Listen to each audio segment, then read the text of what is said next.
విశాఖ తీరంలో సముద్రంలో చేపల వేటకు వెళ్లి గల్లంతైన 6 మత్స్యకారుల కుటుంబాలకు రాష్ట్ర ప్రభుత్వం ఒక్కో కుటుంబానికి 10 లక్షల చొప్పున ఆర్థిక సాయం అందించింది. మంత్రి కొల్లు రవీంద్ర, ఎమ్మెల్యేలు వంశీకృష్ణ యాదవ్, లోకం మాధవి, జిల్లా కలెక్టర్ అభిషిక్త్ కిషోర్, మత్స్యశాఖ కమిషనర్ రామశేఖర్ నాయక్ సమక్షంలో చెక్కులు పంపిణీ చేశారు. మత్స్యశాఖ నుంచి 5 లక్షలు, సీఎం రిలీఫ్ ఫండ్ నుంచి మరో 5 లక్షల చొప్పున మొత్తం 60 లక్షల పరిహారం అందజేశారు. అయితే చెక్కుల పంపిణీ ముగిసిన వెంటనే అక్కడ తీవ్ర ఉద్రిక్త పరిస్థితులు నెలకొన్నాయి. తమకు చెక్కులు వద్దు, తమ కుటుంబ సభ్యులను తీసుకురండి, గల్లంతైన వారి ఆచూకీ చెప్పండి అంటూ బాధిత కుటుంబాలు మంత్రి కొల్లు రవీంద్రను అడ్డుకుని ఆవేదన వ్యక్తం చేశారు. కొందరు మహిళలు మంత్రి వద్దకు దూసుకెళ్లేందుకు ప్రయత్నించగా పోలీసులు అడ్డుకున్నారు. మరికొందరు మంత్రి కారు ముందు నిలబడి నిరసన వ్యక్తం చేయడంతో కొద్దిసేపు ఉద్రిక్తత నెలకొంది. పరిస్థితి అదుపు తప్పకుండా పోలీసులు బాధితులను పక్కకు తొలగించి మంత్రి కాన్వాయ్ను అక్కడి నుంచి పంపించారు. తమ వారిని తీసుకురావాలని డిమాండ్ చేశారు గల్లంతైన మత్స్యకార కుటుంబ సభ్యులు.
సమాధానం చెప్పండి.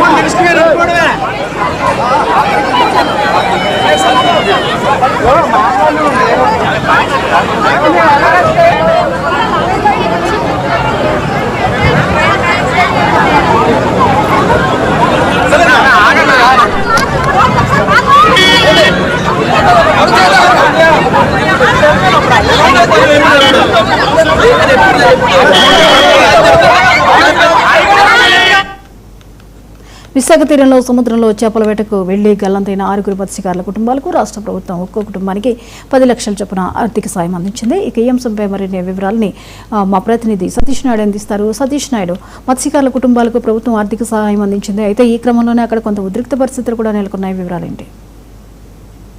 జ్యోతి, ప్రధానంగా చూస్తున్నట్లయితే 4వ తారీఖున జరిగిన ఈ బోట్ మిస్సింగ్ ఏదైతే ఉందో 4వ తారీఖున శనివారం నాడు సాయంత్రం 4 గంటల కల్లా ఈ బోట్ మిస్సింగ్ అయిందన్న వివరణ అయితే ఫిషింగ్ హార్బర్ అయితే వచ్చింది. అక్కడి నుంచి అయితే సహాయ చర్యలు అయితే వీళ్ళైతే ప్రభుత్వం అయితే సహాయ చర్యలు మొదలు పెట్టలేదు. ఆదివారం ఉదయం నుంచి ఈ హెలికాప్టర్ నుంచి కానీ ఇలాగ మొదలు పెట్టారంటున్నట్లు కూడాను విమర్శలు అయితే గత 3 రోజుల నుంచి వస్తా ఉన్నాయి. అదే విధంగా మన చిన్న వేరే బోట్ నుంచి ఆయన సురక్షితంగా బయటకు రావడం జరిగింది. ఆయన కూడా చెప్పిన వివరాలు సాయంత్రం మాకు 4 గంటల నుంచి మేము ఈ ప్రమాదం జరిగింది, 9 గంటల నుంచి ఉదయం వరకు కూడాను ఆ దెబ్బను పట్టుకొని మేము ఆ బోట్ను పట్టుకొని మేము ఉన్నాము. ఒకరికైతే సరిగ్గా ఈత అయితే రావటం రాదు.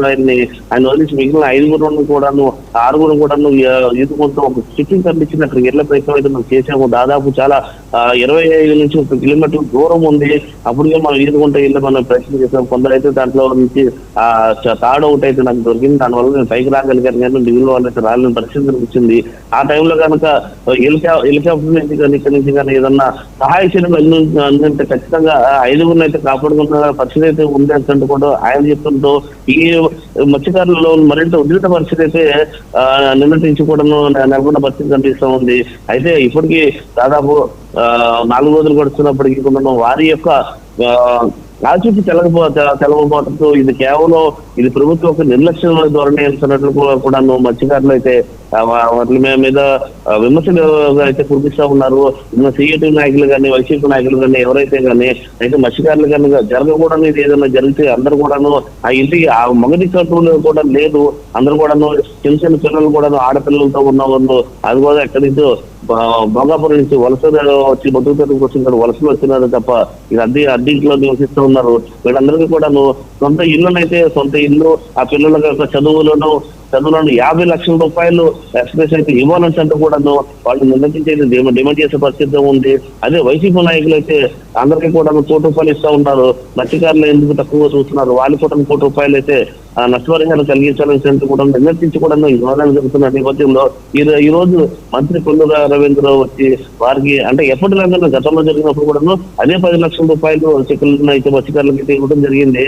అదే విధంగా స్థానిక మంత్రి స్థానిక ఎమ్మెల్యేతో కలిపి కలెక్టర్తో కానీ గుమ్మడి హజారని అందరితో కలిపి వచ్చి ఆ చెక్కులను పంచే కార్యక్రమం అయితే ఇచ్చారు.